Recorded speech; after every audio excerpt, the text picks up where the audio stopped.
Welcome back, ladies and gentlemen. I have been getting lots of questions lately about this bike, in particular to the short riders out there. I've mentioned it so many times in my videos. I'm about 5'6", 150 pounds without gear, and I ride with anywhere between 2 to 3 liters in my pack at all times. My Husky tool pouch that came with this. So I'm riding fairly heavy, full body armor from Alpine Star, and everything is stock suspension wise. I set the clickers front and back to standard. Suspension's amazing for my weight. I haven't set the sag. I'm sure the sag is almost spot on. Other than that, literally nothing other than a shaved seat. And as a short rider, I am super confident on this thing. Not only am I a short rider, I have about a 29-inch leg inseam, which is a lot shorter than most people. Like, I'm freaking, my legs, they ain't helping me ride this dirt bike. That's for dang sure. Been selling some people on this bike, saying that they're also a short rider and that they want this bike before that reason. So I don't blame them.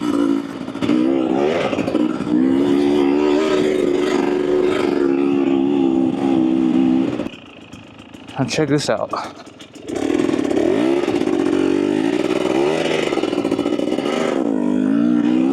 So I could just do that, take off. Feels nice and light because it's a 2-stroke, nice and nimble, very mountain bike-esque. Again, you just have to be picky where you dab, but still, man, nuts. Nuts that you can do that.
Oh, that was scary.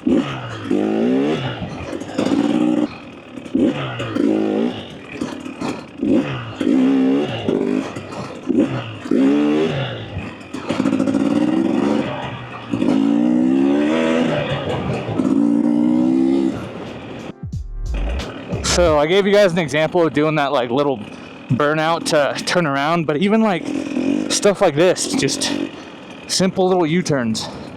You just lean the bike over and you can feel comfortable, you know, turning around, man.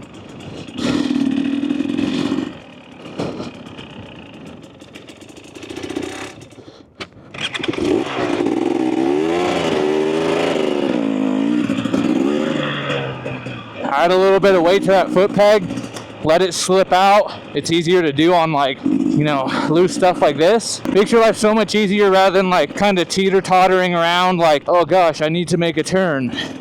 And you know, you're like making such a huge wide turn, you're like trying to practice your balance. Kind of sketchy. Look, if I turn around, if I need to turn, like let's say this intersection for example, rather than making such a wide turn, I can confidently start my turn in here. If I need to, I start dabbing, and then just boom, you're off to the races. You can't really do that when you don't have that much confidence in your bike, when you can't really dab and feel confident as well. Even if you need to, like right here for example, like if you need to, just lean it over a little bit, and then kick off in the direction that you're wanting to go. And as long as you can kind of keep that fluid movement, you're good to go. This bike feels super agile, and it lets you do stuff like that. Like that, boom. See that? One fluid motion, leaning over, dabbing as you need to.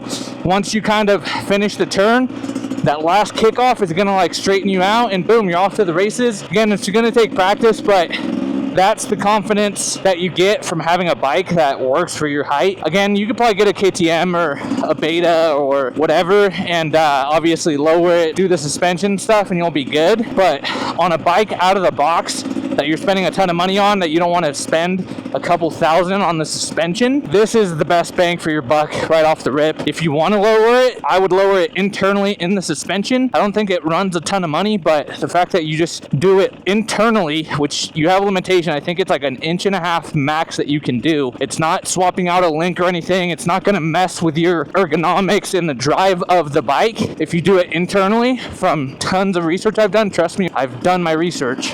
That's the best way to go about it. Some people swap out a link and then it jacks up their, the way it rides, and then they got to mess with the triple clamps and messes with their clearance. Keep it like stock if you can. Go the internal route if you must.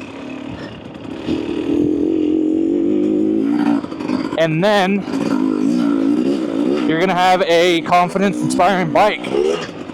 So that's my 2 cents on that.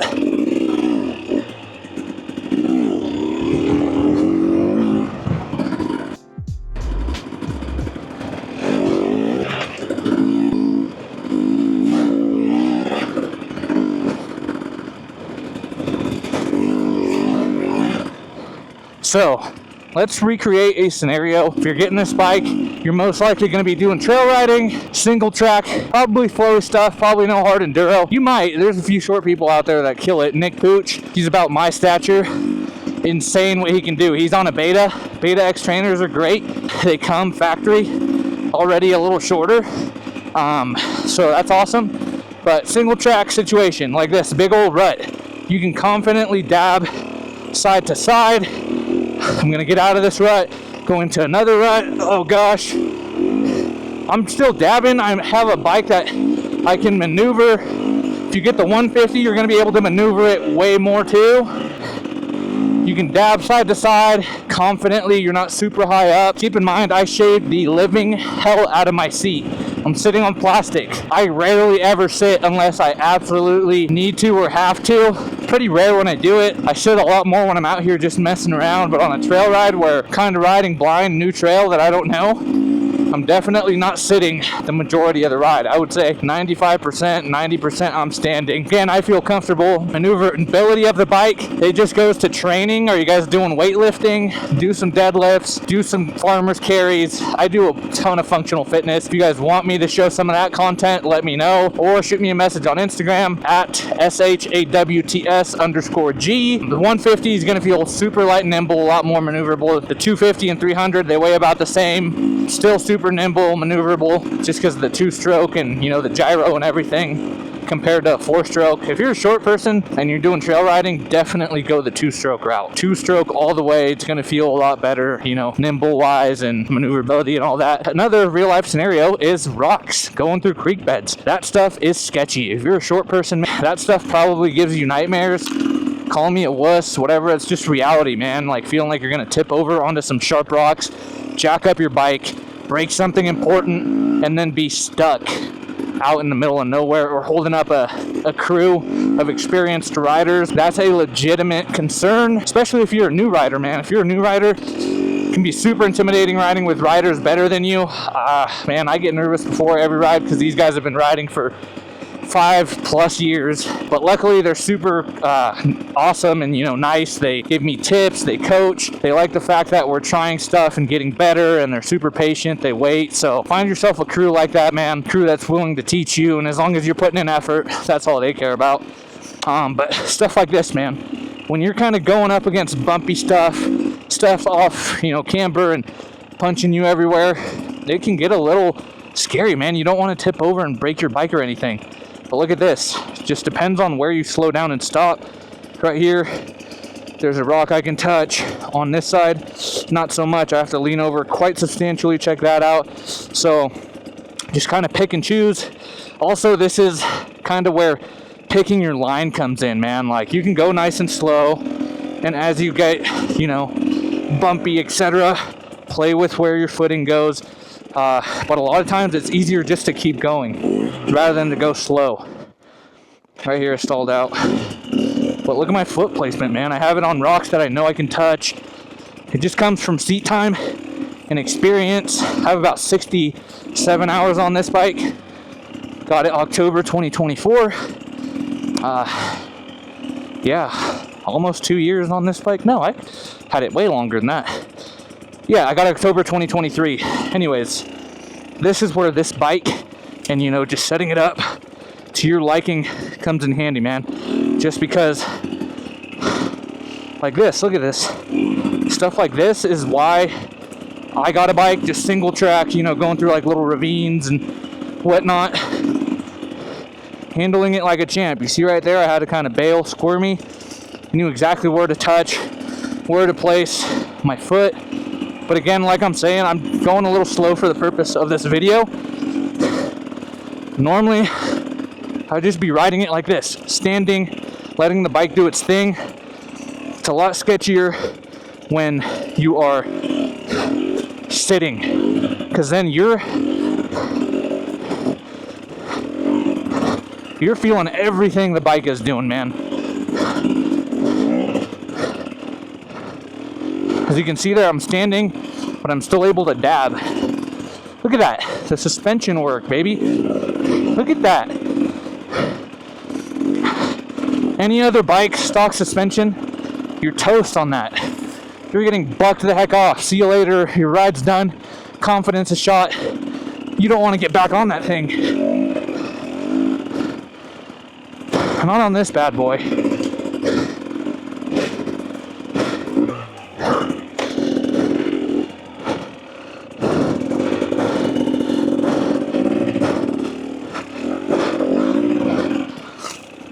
Sharp turn there. Another big thing, man. Go at your own pace.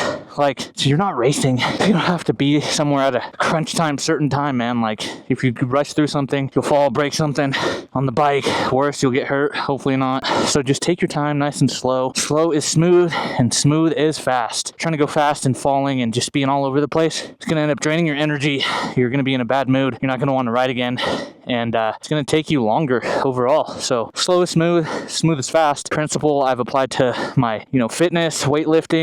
You know, when I'm dieting, trying to lose weight, get lean out. Same applies for dirt bikes, man. Slow is smooth, and smooth is fast. So again, having a machine that will allow you to do that, especially if you're a short person, man, straight out of the box, you're gonna be dialed, and you're gonna have a whole lot better of a time on your bike, and it's gonna be good times, just you and your buddies, man.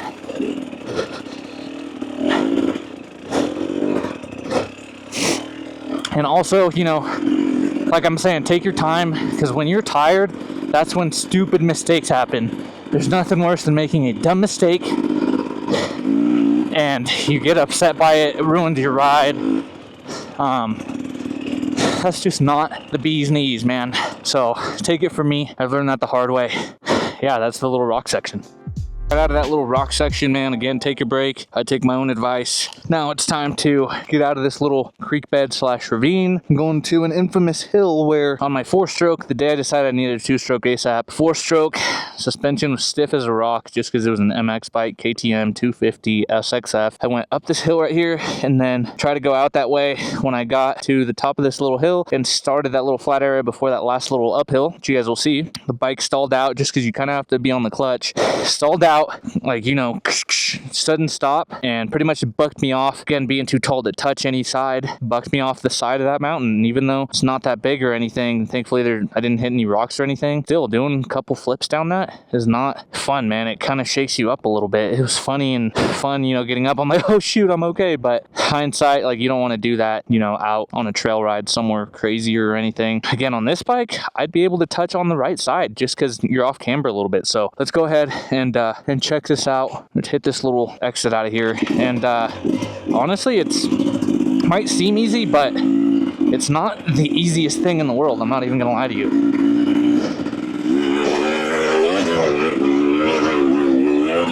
Let's see here, I'm kind of dabbing on the right side. Oh, see that? Let's go. Yes. Check that out. You guys saw that.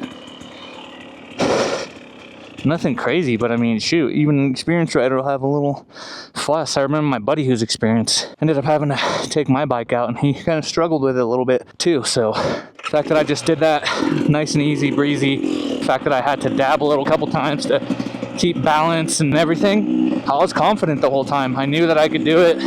I knew that I was good to touch on the right side. I knew his bike's maneuverable in my, abilities. Little things like that that keep you having fun, that inspire confidence, which allow you to keep riding, which allow you to keep having fun, and try new things, get better and better. And at the end of the day, we're on these bikes, man, to just have fun, man, and disconnect. I work 9 to 5, man. Stuff gets stressful sometimes. I know everyone that rides a dirt bike, for a hobby, for trail riding, single track, they're just doing it to have fun, man, and, get out in nature. And that's exactly what these little tips will allow you to do, rather than just to have a bad taste in your mouth and be like, man, that sucks, I'm gonna quit that, it's not for me. Start to feel down on yourself because you don't have the ability or whatever it is. Trust me, you guys can do it too. You can do whatever the heck you want. You just kind of have to go for it, adjust as you go, but trust me, you'll be good to go. Stuff like this here, short kings out there, just hit it off camber to start off, and then just kind of commit and go for it. Burning a trail like this is not smart, especially in tall grass like this. I've hit a rock to where, man, if I didn't have this suspension, man, with this suspension, it freaking rocked me. I was probably like in third gear just cruising through here, and I was like, holy crap, man, like that could have ended badly. So again, suspension, being able to touch and dab, being confident. It comes down to being confident on the machine you're riding, man. Once you're confident on something like this, you'll be confident on something a little, like KTM or something. But shoot, once you're on a Husky, bro, I think Husky's gonna be your guys' moto brand for the foreseeable future, because it's what you have the most fun on, man. It's what instills the most confidence into you.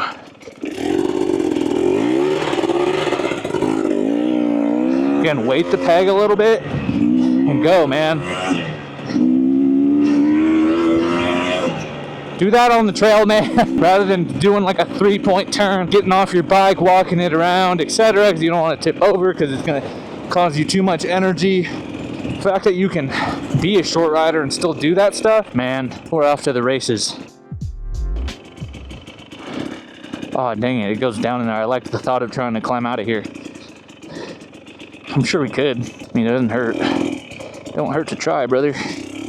Right? When you know that you can do something, obviously stay within your abilities, man. And skill set. That's the most important thing, man.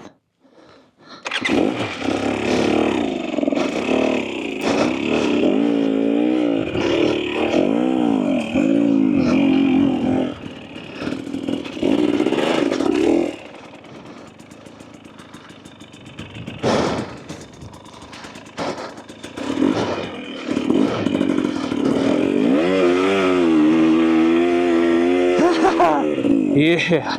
Scooting up on the tank if I had to. Oh, look at all that dust. If I had to, I could have dabbed a little bit right there. Beautiful, man. It's beautiful. Let's go see the little trail we made. People are gonna start trying it. That's pretty cool.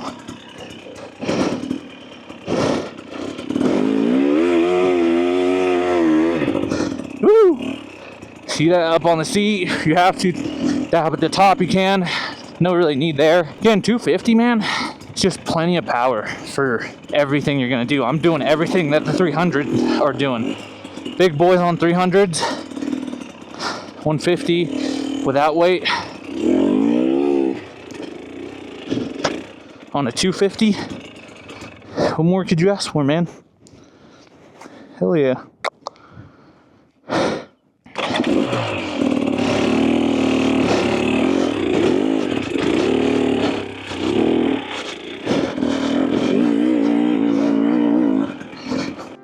It's stuff like this, views like this. Just I'm on the side of a mountain, able to just touch all the way along here when I needed to. I was able to kind of just dab alongside the mountain with my foot. No issues there. It really is the little things, man. And all the experienced riders, they might have a freaking opinion about that, like, oh, wussy or whatever, but riding dirt bikes is no joke. It's a big risk. And also, it's a crazy workout. And if you're not confident, you're not able to touch where you need to touch, man, it's literally just a bloodbath. Trying to just maneuver the bike. You're so exhausted and tired. You're not making it a 40-mile loop struggling like that. There's no way you are. So being able to be confident, you know, on the bike, being able to touch, maneuver, etc. comes with seat time too, but jumping on the right machine, dude, you'll get the hang of it within the first 2 hours, man. You're going to notice a huge difference. If I haven't sold you on a Husky 2-stroke by now, I don't know what else I can do. Even the TPI version, the TPI is what sold me. And honestly, I feel like the TPI was a little smaller than this. My buddy is like almost 6 foot, 5'10", and his setup almost felt smaller than this. So I have no idea what that came from. But anyways, riding like this, it's all about the views. Absolutely love them. So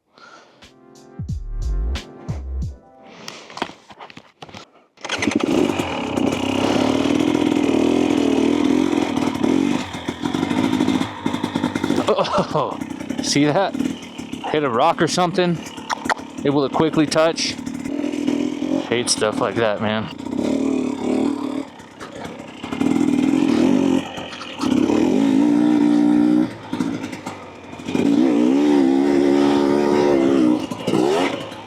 Wasn't really feeling like airing out of that, but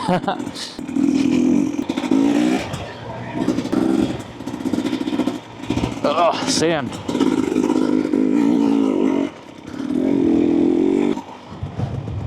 Well, spring is coming in, and in SoCal, man. All the green is slowly dying.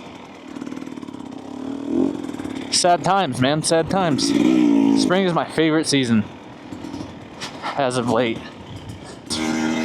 Let's go. Woo!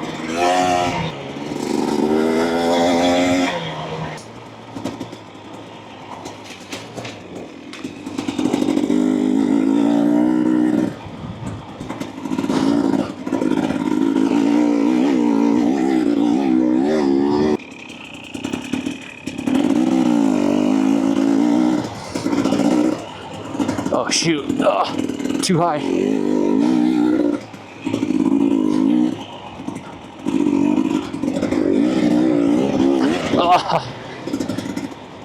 Oh, this sand is so loose now. I'm a fan of the track when it's nice and wet and grippy, man, because otherwise this crap is sketchy. And pit bike track, that is, man. I don't even be going on no real track. Someone come up this? Don't cook yourself.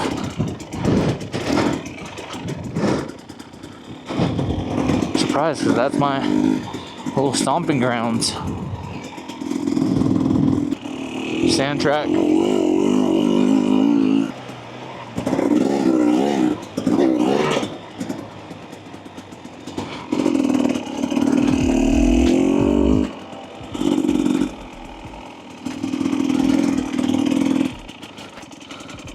Ladies and gentlemen, boys and girls, that is your sales pitch for a Husky 2-stroke.